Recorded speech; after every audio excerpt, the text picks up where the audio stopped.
Sets.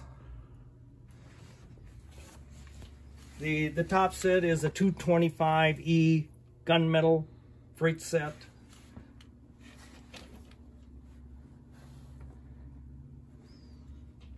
Then we have a 226E freight set with a bigger, the 2800 series cars.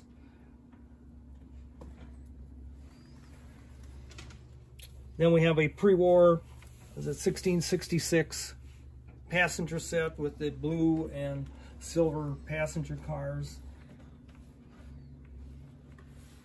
Then we have another 1666 pre-war freight set with the smaller old 27 style passenger cars.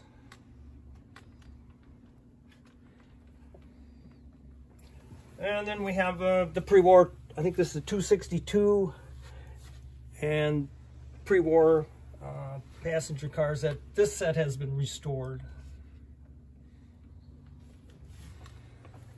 Then we have a 46 turbine set. This is post-war with the operating merchandise car, the gondola, the operating long car, and the caboose with no light or steps on the corners or smokestack.